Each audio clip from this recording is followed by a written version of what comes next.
Welcome to the Entrepreneur Power Hour. Today, if you've ever wanted to create your own blog or get your blog seen, we have a special treat for you. Susan Day is here. She again, which is awesome. Again, after showing us how to market ebooks, she's going to show us how to rock a blog and get seen. You can find her at Susan Day Author on Twitter. Let's rock it. Well, thank you for having me, everyone, again. Of course. It's just such a pleasure to be here with you all. Thank you. It's just such great fun. So today I'm going to look at content marketing and, writing content and particularly marketing. I'm going to focus mainly on blog posts today. But if there's sort of anything else you'd like to talk about, I do have another presentation where we look at all different sorts of content. So let's get started. By all means, jump in and ask questions. So I found this really groovy quote from the Content Marketing Institute. The URL's down the bottom there. Check them out. It's really good stuff. So content marketing is a strategic marketing approach focused on creating and distributing valuable, relevant, and consistent content to attract and retain a clearly defined audience and ultimately to drive profitability, customer action. So, apart from being a very long sentence, just about sums up why we write blog posts. Your blog posts have to be valuable, relevant, and they have to be produced or published consistently. It talks about a clearly defined audience, and we've talked about niche, about really narrowing down your niche market. We've discussed that in the last few presentations I've done.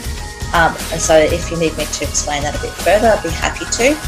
And of course, most content market is there to attract customers who will eventually drive your profit.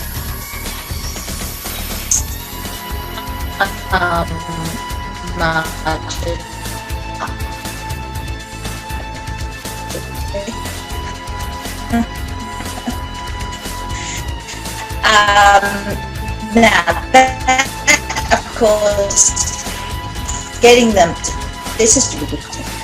They're there, that whole definition again, looking at things like sales funnels down, but it's done. So what I've done is I've broken those three down. So we have valuable, relevant, and consistent. So to inspire them.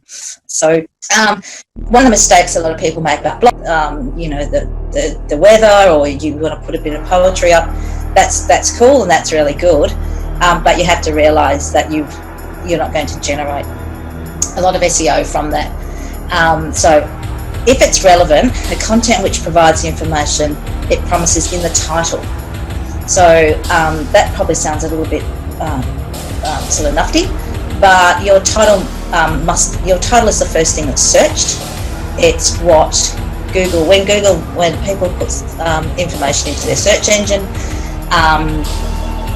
Google uses that to search through and find. So your title is extremely important.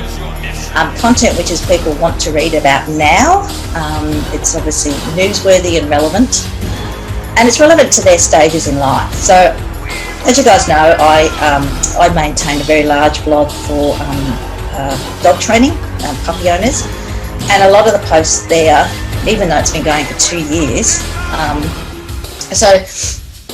some of the posts are about, like toilet training a puppy. Now that's a process that usually takes 2 to 3 months. So, but it's relevant to whoever's got a 2 to 3 month old puppy now, even though some of the content's been up there, like I said, for 2 years. The content which is not too salesy or has a hidden motives. People want to read the information. They don't want to be sold anything. They'll leave your site if there are too many banner ads. It's got to be relevant, and it's got to be, I suppose authentic is the word, or perhaps even honest is the word I'm looking for. And consistent. You need to supply your content on a very regular basis. And that could be up to 2 to 3 times a day. But again, a lot of the stuff we're looking at now is it's work-based, it's evidence, I suppose, based on proof. So I think the next slide will show you, sorry, I might skip this bit and go into it. So this is actually a screenshot from one of my websites, and it's Google Analytics. And you can see it started way down before January 2016. There was a little tiny bumps and nothing much happened. And I just want to point out. Let me find the arrows here. Where are the little arrows? There we go. So this is when the website started to come out of the sandbox, which is, you can see it goes back to December. I think it started in October 2015.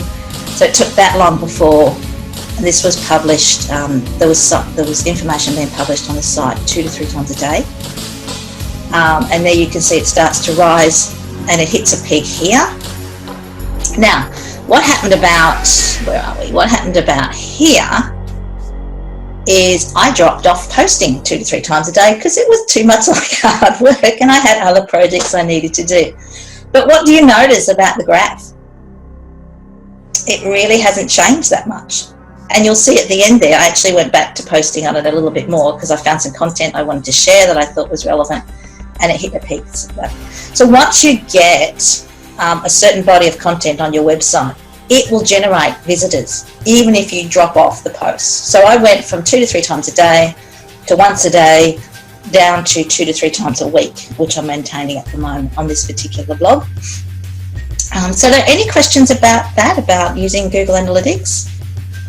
No, I just find it interesting because everybody tells you, oh, do a 1,500 every 3 days, do a 250, do 500. It's real confusing, but I'm glad you cleared that up. It is very confusing. I'm actually going to talk about that for how to structure the blog post as well. So now the people who are saying to you, oh, you know, write 1,500, and I know there are people that write very long, lengthy blog posts. I'd encourage you to do that every now and then because it's good to break it up and it's good to have a really good quality piece of writing. But the sorts of people who say that are the people who already have an audience. So they're already famous. So it doesn't, honestly, it probably doesn't matter what they write or how much they write because they're going to get, people are going to read it and people are going to visit their websites. I would look at a long post, longer posts, probably 800 words to 1,000, maybe 1,200 words. I'd look at that as your general your general post, if you like, a big one. And what you can do then is you take bits of it and you create more content from it. Okay, yeah, I was going to ask about that because that's what I kind of was told, you know, do like 750 or something like that. And then from there you can maybe break down and stuff like that. And that's kind of what I learned. And yeah. Because a lot of times people, unless they're really interested in what you want, I was told and have learned that they tend to want to get to what you want to tell them, and they don't want to have to read a whole lot of things as long as it's good and catching. And absolutely, yeah, that's exactly right. I always use the cup of coffee. If it takes too long, you know, you imagine that people are standing in line and they think, oh, how do I add script to a video? You know, or what's a good idea for school lunches? And you're standing in the line at Starbucks or something like that, and you go through. Now you're waiting in line, and I don't know how long the lines are in America. I imagine they're quite long. But you got your cup of coffee, you found your blog post. That's how much time you've got to engage the person. Now, having said all that, you need to have a call to action at the bottom of every post. Okay, so something that's really compelling, and I'll go, yeah, I'll sign up for that ebook. Yeah, I really want to talk to this person about X, Y, Z. But yeah, the cup of coffee rule. So I won't read that through because I think my voice is just about to crack. So if you don't have Google Analytics installed on your website, I'd really encourage you to do that. It gives you a really good honest thing. An honest overview of what's happening. You can check which pages people are landing on, which content they're going to first off, so you can actually work on generating more of that. Hey, Susan? Yep. I do have a question, because people have raved about this. Some people say it's, you know, not important. Do Alexa rankings matter? They do if you want to sell your website. They do if you want to show off to other people who are into blogging on websites. Doesn't matter to me if I've got a cat that's sneezing all the time and I need to find out is she sick or is she just allergic to something in the air. No, doesn't matter. You know, do the people you're working with care? Do your clients care about your Alexa rating? Yeah, now that you have to pay to find that out, I think it's probably lost a lot of its value for something. Because in the end, there are companies that are going to get, because all Coca-Cola or Facebook have to do is create something shareable, and their ranking will go up. But it matters, but it doesn't matter. Does that sort of make sense? I was going to say, I heard that because of a lot of times they're constantly changing the algorithm on the general Google stuff that can affect your Alexa stuff too sometimes.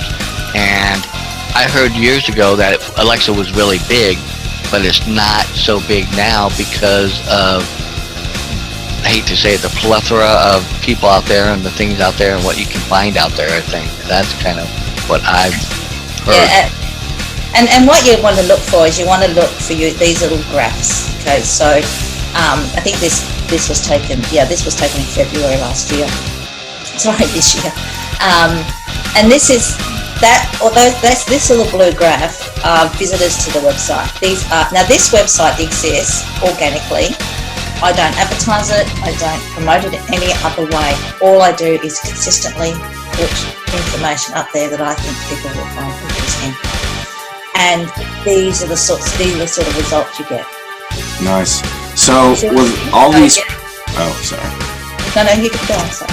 With all these people telling you, you need to use these keywords, you need to target, and they make it into like a chess match of internet thing and learn SEO and SEM in that sense that you have to be a complicated wizard. Is that really not true? Like, just get a WordPress thing, get a nice theme, and start writing. It's true, but I honestly believe the more I've learnt about working online over in the last 10 years, the more I think people overcomplicate things to confuse people, and then they can sell them something. So maybe I'm being a little bit pessimistic. I learnt this from somebody who's been blogging for over 15 years. His name is Belew. It's Belew. He has a free forum. It is fantastic. It is one of the best forums. I hate forums. Because people go, okay, man. But he's very strict. But there is some really, really keyed up, clever people who and it's free. So it's really, really awesome. Yeah. So I encourage you to have a look. Now he has, this is what he taught me to do. This is a good example of how content generates visitors to the website. That's what he does. That's what I do. Now I work for him, and I manage a team of writers, and we work with clients, and we work for some pretty big clients. We have a real estate agent in California. And I don't need to tell you how expensive their properties are. And it's a very competitive market. And so these are people who've spent six-figure sums on just general advertising in the newspapers, perhaps the radio, and they're beginning to learn that the only way they can consistently get good organic traffic is through blog posts. Can you get us one of those houses too? Because I'd like one. I'll buy one, and you can all come and visit. All right, guys. Susan, I have a question for you. Can you hear me? Yes. Okay, awesome. I have a question for you, and I kind of want to come back into what you just started talking about, because the key for us right now is how to get clients. But I want to ask you, were you a subject matter expert in some other field before you learned about how to do all the SEO and blogging stuff? No. I'm a scanner or a Renaissance person. I'm very good at quite a few things. So. Okay. So for example, one of the clients I'm working for at the moment offers a software package to psychologists. Now, I did a little bit of psychology at uni, just a little tiny bit. So, but I'm not an expert. But we research. Yeah, we do a lot of research. And I want to talk about how nutting down this. Now, a couple of you brought up a really interesting thing is when you're looking for keyword search, people used to stuff, they call it keyword stuffing, and it has its own phrase, where they would just put keyword in. One of the best, if you want to try this, is write your article, save it in some obscure place on your desktop, on your computer, and then go to your search engine in 3 weeks' time and try to find it. So it might be, I wrote an article about cleaning the wheels of my car. It's something to do with tyre that I can't remember. And the words you will use, the words that will successfully find that article on your computer, are the same phrases that people will use to search it on the internet.